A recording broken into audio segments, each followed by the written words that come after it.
كان waxaan ku soo dhaweynayaa wasiirka arrimaha gudaha Maxamed Kaahin Ahmed jamhuuriyadda Soomaaliland wasiirada wakiilka Soomaaliland ee dalka Ingiriiska dalka Mareykanka akhyaarta halkan isugu timi ragga iyo haweenkaba dhammaantiin salaamu calaykum waraxmatullaahi wabarakaatuh inkasta oo maanta aynu isugu nimi shirkii kan ka horreeyey oo mawaadiic door aynu ka wada hadalnay haddana maanta waxaa halkan hadalkaynugu soo celiyey maadaama aynu halkan nimi dadkuna had iyo jeer aynu meel kala fogna joogo inaynu si ballaaran oo qoto dheer usii dhaadhaadno inaynu ka wada hadalno arrimaha maxaanku dhahdaa qarankeenna wasiiradii iga horreeyey sida idiin sheegeen dalka Soomaaliland maanta waa nabadgelyo wax dhibihii ma jiraan xaaladda abaartana intii wasiiradii hore ay ka sheegeen aad iyo aad bay u fiican tahay maxaanku qoona laga shaqaynayaa madaxweynuhu wuxuu magacaabay guddi uu guddoomiye ka yahay madaxweyne ku-xigeenka jamhuuriyadda Soomaaliland xubno dooro golaha wasiirada iyo hay'adaha qaranka ee madax bannaan in ay ku jiraan waxa uu heliyay guddi ka kooban baa mushtariga dalka iyo culimada dalka oo iyaguna guddiga kala shaqaynaya arrinta maxaanku dhahdaayay abaaraha ilaa iyo hadda guddidan anigu ka mid ahay waxaynu maraynaa dowladda Soomaaliland hay-ado yaryar oo kooban oo kaalmo yar oo aan badnayn fidiya oo biyadhaanka ah mooyaane dowladda Soomaaliland ilaa iyo hadda waxay maraysaa 4 milyan oo dollar oo intooda badan 90% biyadhaanka lagu isticmaalay ceelasha dib u habayntooda ceelal cusub oo ilaa iyo 10 la qoday ayay imika isticmaashay iyo xoogaa loogu sameeyey maxaanku dhahdaayay cunto loogu iibiyey gobollada ay abaartu ka tagtay waxaanaad loo ogeyn oo inta dhaanta abaar shicibkeenna Soomaaliland iyo deegaamadeenna qura ku dhacday maaha dalka Soomaaliya gobollada dhexe oo laga soo bilaabo gobolka Dhuusamareeb Galguduud Gaalkacyo Garowe Qardho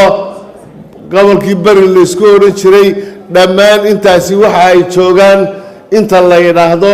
gobolka Badhan Ceerigaabo Ceelafweyn Garadag iyo in ku dhow maxaanku dhahdaayay Saraar meelo ka mid ah ayay intaasiba joogaan inta dadkeena la siiyaa iyagana la siiyaa baadama abaar inoo keentay ayaguna maxaanku dhahdaayay dhibaatadaasi ay hayso intaasaa la joogaa abaartu waxay kaloo inala haysaa dalka Itoobiya dowlad deegaanka Soomaaliyeed iyaguna ilaa iyo gobolka Awdal gobolka Gabiley Maroodijeex Hawd gobolka Togdheer gobolka Sool in alaaliye intaasay iyaguna joogaan waynu fiicanahay alxamdulillaah rabbil caalamiin waynu isku tashanaynaa taasina maantana in baan idinka dareysiinay waana idin sugaysaana taasina inteeda kale waynu ka wada hadalnay dareemaha kulli jira dareemada jirana had iyo jeer lagama maarmaan waxa in laga wada hadlo waana tii wasiirada qaarkood way sheegeen bal marka ugu horeysa waxaynu ogaanaa dadkeena maanta caawa halkan fadhiya ee Soomaaliland dariska ah ee Soomaaliland ka wada yimi nabadgelyada dalka Soomaaliland maanta taala waxay inaga badbaadisay dhibaatada iyo colaadda iyo kala qaybsanaanta dalkii Soomaaliya aynu isla ahaan jirnay maanta ka taagan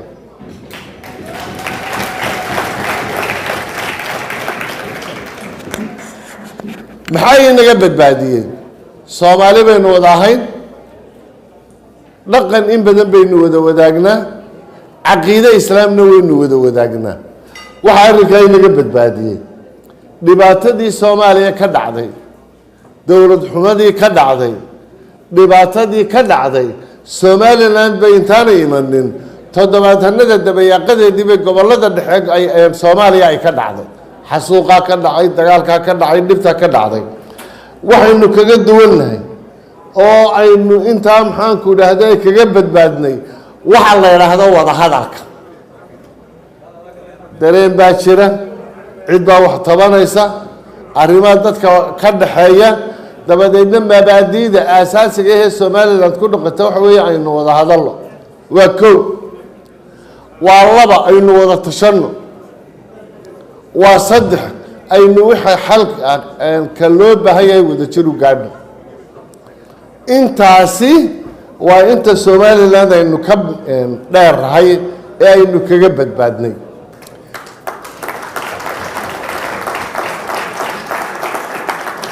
waxaynu ognahay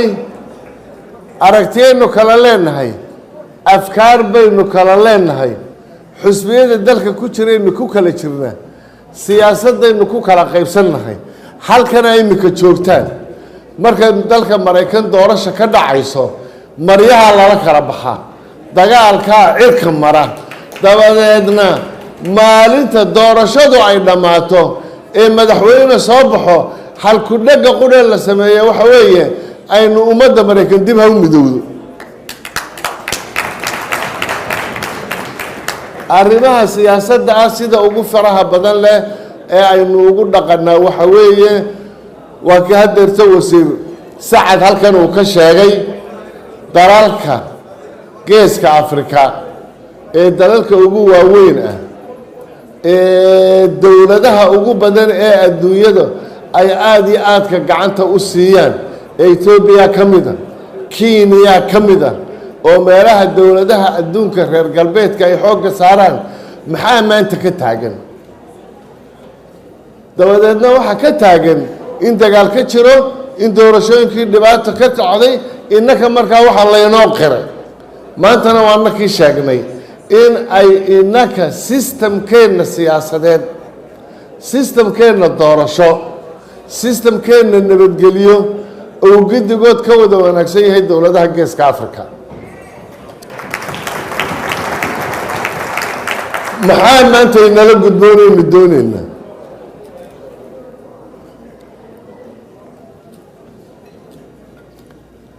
waxaynala gudboonay waxa weeye no matter difference-ka aynu leenahay inta uu leegyahay waa siyaasi aniguna xusbi hebel baan ahay anna xusbi hebel baan ahay taasi maaha min qiyaaska la doonayo in qarannimada lagu qiimeeyo min qiyaaska jiritaanka qarannimadeena waxa lagu qiimeynayaa midnimadeena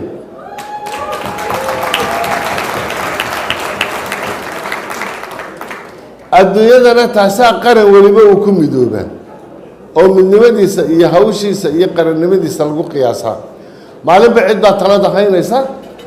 dabadeedna waxaa la rabaa in aynu markaa taladeennana aynu wada lahaano tartankeenna taladeedana dee aynu xisaabta u lahaano arrinka labaad waxa weeye oo aynu arrinkaa ku soo galnay waa nabadgelyada waa sidii ay u hadlayeen maanta waa tii la sheegay Dr. Cusmaan waa kii sheegayay miisaaniyadda tirada yar ee leeg ee Soomaaliland aynu leenahay boqolkiiba 7 baa waxay gashaa amnigay gashaa adduunyada dal inta ay leegay garxeedu gashaa ma jirto tirada yarna waynu leenahay maxaynu kaga duwannahay kale dawladaha aynu jaarka nahay bari miisaaniyadooda waa la kabaa Kenya la kabaa Ethiopia la kabaa Djibouti baa la kabaa dawladda Soomaaliland lama kabo waxa laga caawiyaa waxa laaliya waxa mashaariicda horumarka waxa laga caawiyaa arrimaha nabadgelyada oo dhan innaka arrimaheena nabadgelyada baysteen aanteen gamba laguma daro innaka ay soo bixin ciidankeena mushaharkiisa iyo shaqaalahiisa innaka leh qalabkiisa innaka leh taladiisa innaka leh hadda si loo sii xoojiyo waxa jirta burbur fara badan baa dhacay maanta dawladdu waxay ku guuleysatay in dib loo abuuro oo dib loo sameeyo akademiyaashii biliiska iyo militariga ee lagu tababari jiray layli saraakiisha cadet officerska hadda madaxweynuhu wuxuu darajadii soo siiyey in ku dhow 1000 biliis iyo military isugu jira tirada ugu horeysa ee ugu soo horeysay imtixaankii laga qaaday waa hablo tababarkii ragga la galay ka badiyey kii tacliinta ka badiyey gidigoodna saraakiil noqonaya wada xidiga qaadanaya arrintan nabadgelyaduna waa halkaa arrinka cusub ee hadda imika jira waxa weeye axsaabta siyaasiga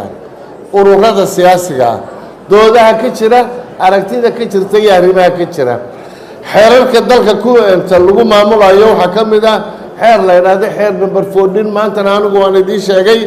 xeerkaasi wuxuu xadidaa oo qiyaasa oo diyaariya ururada siyaasiga ah sida u furmayaan sida ay u soo promote garoobayaan ama ay u soo baxayaan xusbiyada qaranka xeerkaas wuxuu dhigayaa in 10 sanadoodba mar la furo xisaabta ururada siyaasiga ah annaka imika qoladayadan halkan aan maraysa wafdigan madaxweynuhu hogaaminayo marna xukuumadii dalkaanu nahay marna waxaanu nahay xusbiga kulmiyaanu ka tirsannahay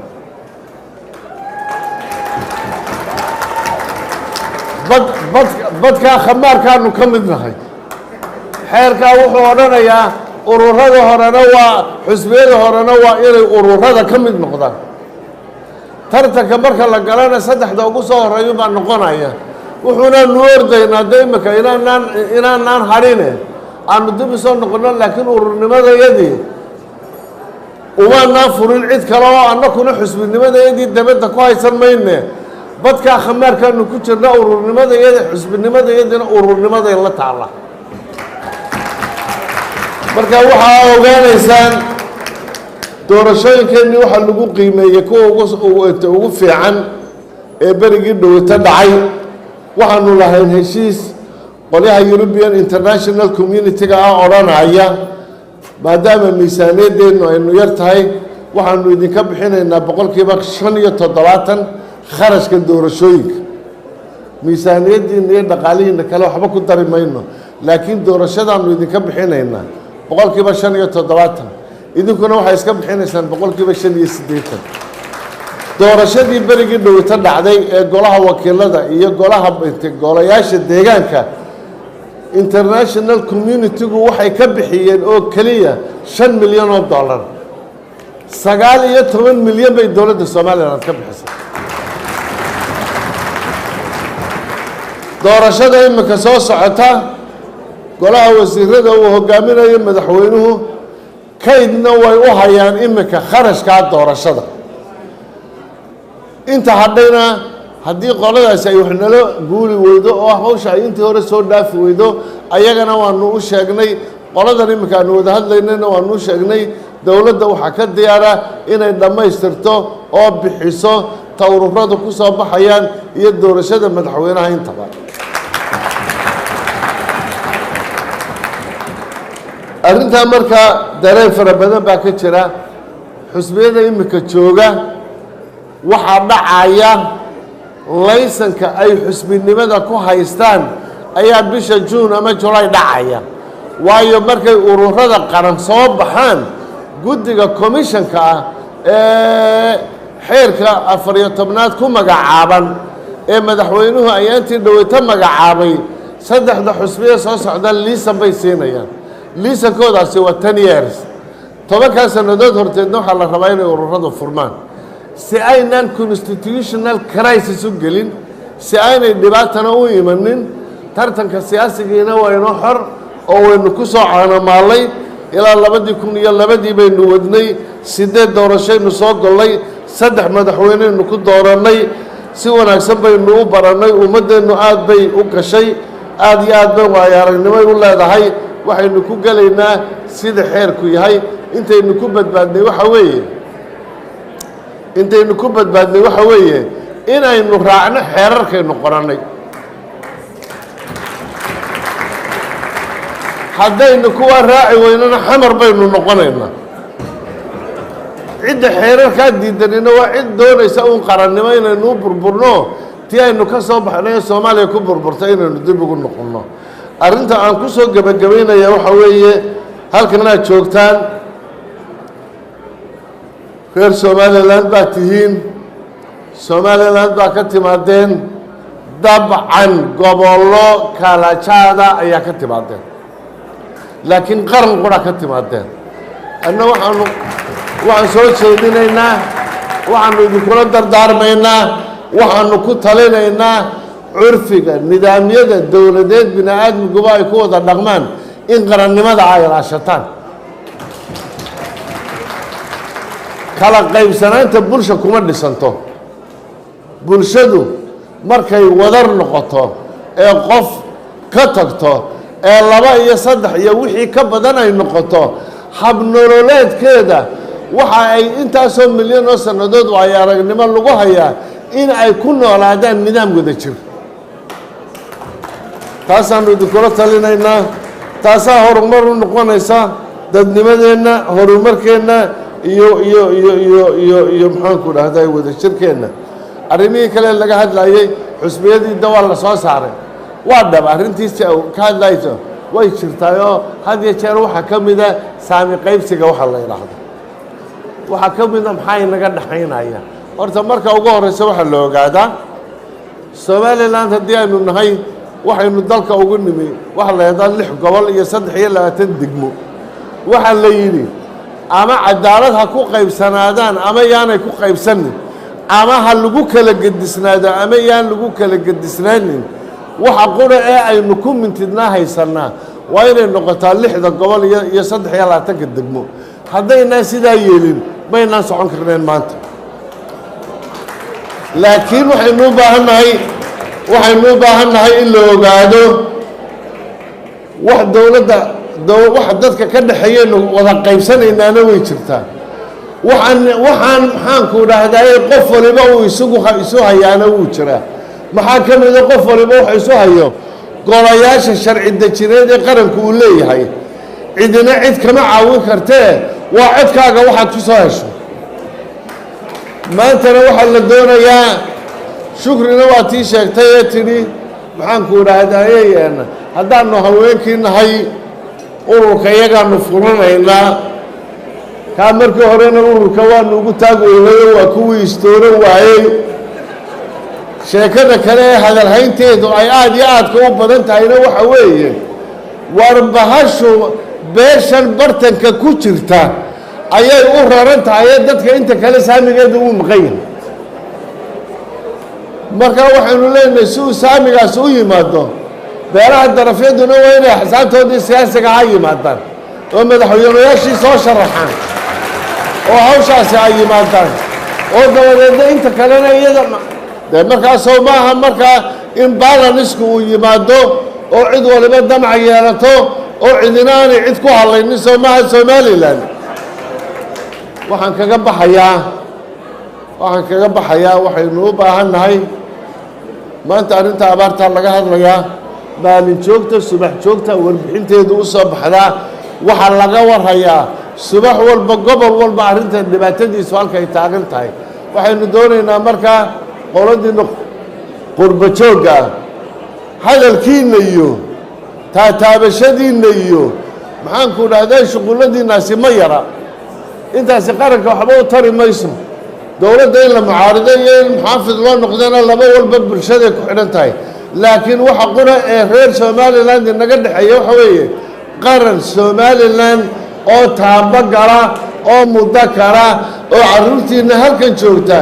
iskuulle ay geli kartaa dalkana ay joogaan inaynu wada dhisno kaana hal shay baynu ku wada dhisaynaa waxaynu ku wada dhisi karaynaana waxa weeye waa midnimo qaran oo ummadeed oo reer Somaliland aad iyo aad baa u mahadsantihiin